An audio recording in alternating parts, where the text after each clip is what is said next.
Hi, everybody. Jay Privman, the national correspondent with Daily Racing Form. Mike Watchmaker, he's the national handicapper with Daily Racing Form. We put together the Derby Watch Top 20 every week. And Mike, 8 of the horses that we have on our Derby Watch Top 20 are going to be in action in 3 stakes races on Saturday. But I dare say the race that will have the most interest is the Santa Anita Derby, featuring the 2 horses that you have as currently the first and second choices for the Kentucky Derby, they being respectively Bolt d'Oro and Justify. Your thoughts on these 2 exciting prospects?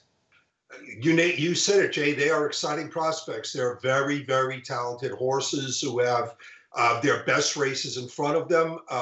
Bolt d'Oro, I thought, ran very well off a layoff to be narrowly beaten in San Felipe, and of course he was put up over McKenzie in that disputed disqualification, that controversial disqualification. But still, that shouldn't take anything away from the performance he delivered in that race, because it was a big one off a layoff. And when Bolt d'Oro feels like running, he's as good as anybody in this crop.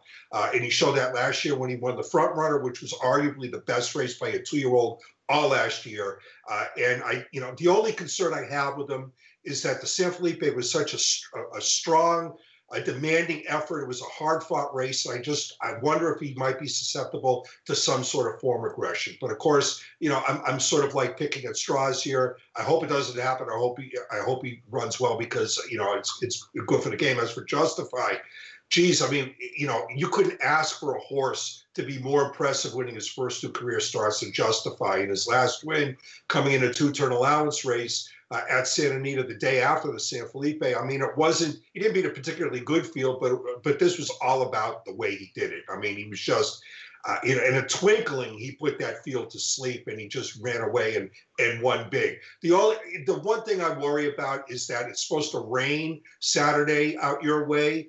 And it looks like it may rain pretty good. And ironically, that's the best weather forecast for all 3 locations of all the big Derby preps that we have this weekend. So, the weather might get in the way this weekend. Well, Justify, certainly interested to see how he does running against Stakes Company for the first time. And he's going to get a big test because Bolt d'Oro is extremely highly regarded. As we mentioned, he's the favorite on your future line right now. But Justify has just shown amazing ability in his 2 starts. He looks like he might have as much talent, if not more, than anybody in this crop. But he is trying to become the first horse to win the Kentucky Derby without starting at 2 since 1882. He only made his debut in February. So he's trying to come a long way in a short amount of time, but there is no denying the immense amount of talent that this colt has. Mike, there's one other horse in this race that I think is pretty interesting, and that's Instilled Regard, who won the Lecomte, didn't run as well last time in the Risen Star, but we saw that he's good enough to run with the best on the West Coast, the way he performed back in December when he ran in the Los Alamitos Cash Call Futurity. What are your expectations for Instilled Regard in this race?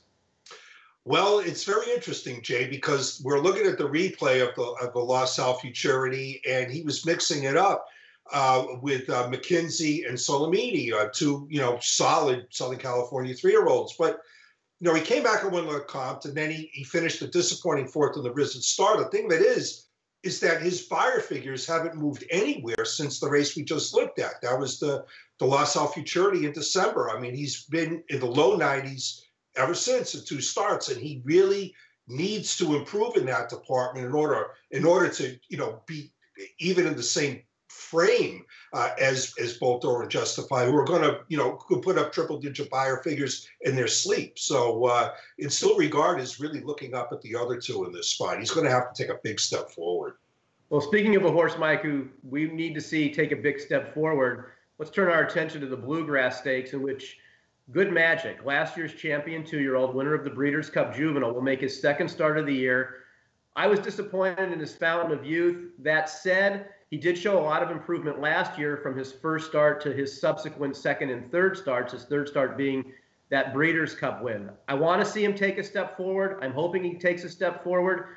But this race was a little bit disappointing to me. What did you think of his race last time out? I was disappointed with his race in the Fountain Youth as well, Jay. We're not even showing the replay because you didn't see him coming down the stretch. He was giving ground in the stretch. He was clearly out of gas late on the far turn. Now, you can make an excuse. Well, he maybe simply needed the race first, start off a 4-month layoff. Well, he's a part of the Chad Brown barn. I mean, who's better in this game bringing horses back off a layoff than Chad Brown? Well, you can say maybe he didn't like the Gulfstream racetrack. Well, he ran Good Magic ran at 3 different racetracks last year as a 2-year-old and ran well at all 3 of them. So, whatever the reason, he did not run well. Maybe he didn't make the transition from 2 to 3. That's what I'm wondering. And I think this race is really going to tell the entire tale for Good Magic, because if he doesn't win this race, I mean, not even just run well hitting the board, he needs to win this race, or else I just don't think he's made that transition from 2 to 3. Well, we certainly saw in that video of his Breeders' Cup win how good he can be when he's at his best. What we're wondering, as Mike says, is he still that same horse? Has he progressed at all from ages 2 to 3? And hopefully the Bluegrass will give us an indication as to the answer to that. 2 of his rivals, Mike, are coming out of the same race, that being the Tampa Bay Derby. It's the 1-2 finishers, Quip and Flame Away. We'll take a look at the video of that race in which, again, they ran 1-2. What are your expectations for these 2 on Saturday as they take on Good Magic in the Bluegrass? Well, I mean, Quip showed significant improvement from 2 to 3 by winning this race. I mean, he took a significant step forward in terms of buyer speed figures, and Flame Away ran yet another solid race. I mean, he's very consistent. He knocks out solid effort after solid effort. But that said, when you look at these races and you stack them all back to back, the Tampa Bay Derby had the feel of a prep that wasn't as good as several of the others that we've seen. And the other question I have is whether those horses can run well with snowshoes on, because that was under palm trees. And given the weather forecast for Lexington as we tape this on Wednesday afternoon, I mean, they might have to run through 6 inches of snow in order to get the job done in the Bluegrass.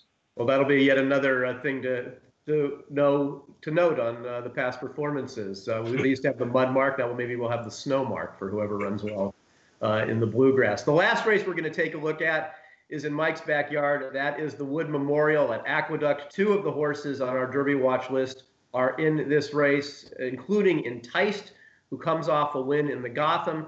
Mike, I'm not sure what to make of this horse. I thought he got an absolute dream trip in the Gotham. Outside, in the clear, ran well. He ran a good race, obviously, in the Kentucky Jockey Club last fall, which has proven to be a pretty decent race. But he's another one, we were talking earlier, like if horses made the progression from 2 to 3. I'm not sure if he has. What do you think of this horse? Well, Jay, I actually think he has made a progression from 2 to 3, because the 95 buyer figure he got for winning the Gotham was significantly better than anything he earned last year as a 2-year-old. So that is some evidence that he did take a step forward. You know what, Jay, the more I look at this horse, the more I'm starting to think that maybe he's a 1-turn miler. Right. I know he won the Kentucky Jockey Club going 2 turns last year, but that race was slow with a capital S. I mean, I think the winning buyer was 80 or 81. I don't have the PPs right in front of me at the moment, but it was slow. And I actually thought, and I've actually written it a couple of times, I thought his race in the Champagne was a better effort because he was involved in a much faster early pace, dropped back in the middle stages, and actually was willing and coming again.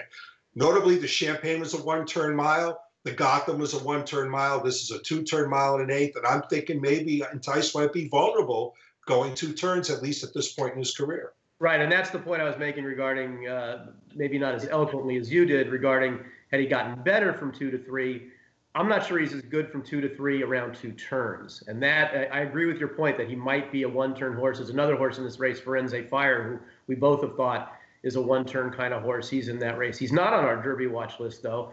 The other horse in this race who is Restoring Hope, another horse from Baffert's barn.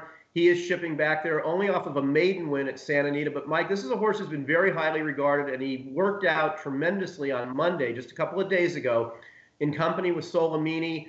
Was going much the best. There were 186 horses who worked that day at Santa Anita. He was the only one whose work was designated breezing. But obviously a big step up for him off this maiden win that we're watching at Santa Anita last time out. What are your expectations for Restoring Hope in the Wood Memorial? I expect him to run very well, Jay. I mean, look, who's in better position to judge whether or not a 3-year-old is capable this year than Bob Baffert? I mean, look at the 3-year-olds that he has in his barn. And he's got a better ability than anyone else, maybe other than Todd Pletcher, but I think Baffert's in a better position to do it with all the 3-year-olds in his barn to get a good read on what Restoring Hope is. And if he holds Restoring Hope in high regard, given the horses that he can compare him to, then I think that makes him a serious, serious threat to win the Wood Memorial. Well, that is our look at the 3 big races that'll be run this Saturday on the road to the Kentucky Derby. Stay tuned here at drf.com, where you will also find a recap of last week's races that impacted our Derby Watch Top 20. For Mike Watchmaker, I'm Jay Privman. Thanks for watching.